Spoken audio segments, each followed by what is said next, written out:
guys, nagbabalik na naman tayo sa ating channel and it's me, Ayami Bell.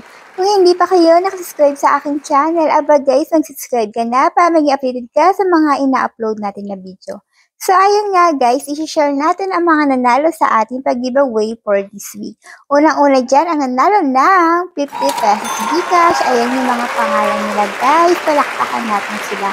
Paano nga ba sila sumali? Siyempre, ang gagawin nyo lang, mag-like, mag-subscribe, mag-comment related sa ating video, at siyempre, i-follow nyo ang ating social media. Ayan ang ating FB page at IG. I-screenshot nyo ang inyong comment sa aking FB page at ang inyong Gcash number. At ayun pa guys, there's more. Ang mga nanalo, hindi pala mga, ang nanalo ng 100 pesos, siya ang ating lucky winner kasi siya ang ating fan of the month kasi lagi siya nagko-comment sa ating video. So, ano pang hinihintay nyo guys, sumali na kayo sa ating pag-giveaway at huwag kalimutan sundin ang mechanics para maging hindi invalid ang inyong pagsali.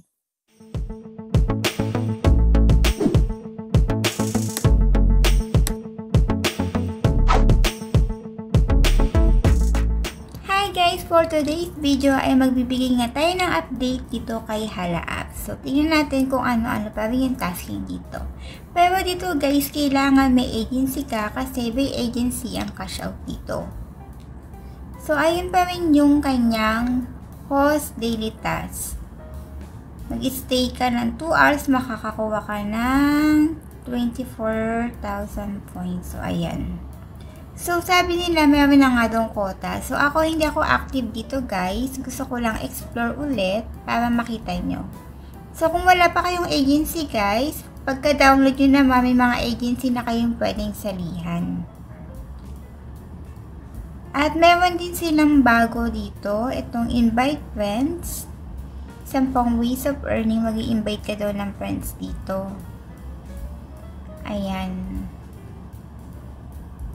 And dito kung magka-cash out ka, points.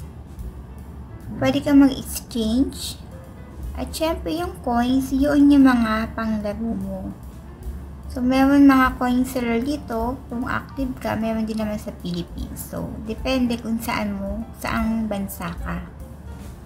So, ulitin ko, kailangan may agency ka. So, click natin yung About Hala, wala naman nakalagay. Ito yung sabi nakalagay. Kailangan sa streaming policy, at least 18 years old ka. Siyempre, bawal mag-mention ng ibang apps. Same lang naman yung mga rules dito sa mga apps. So, sundin na lang natin. So, sa mga agents, walang agency guys, hanap na lang kayo ng agency nyo. So, ayan ulit yung mga tasking guys. Ayan. So, ayun nga guys, kung hindi pa kayo nakasubscribe sa aking channel, guys, huwag ka na magpatumpik-tumpik pa. Mag-subscribe ka na para maging updated ka sa mga ina-upload ko na video.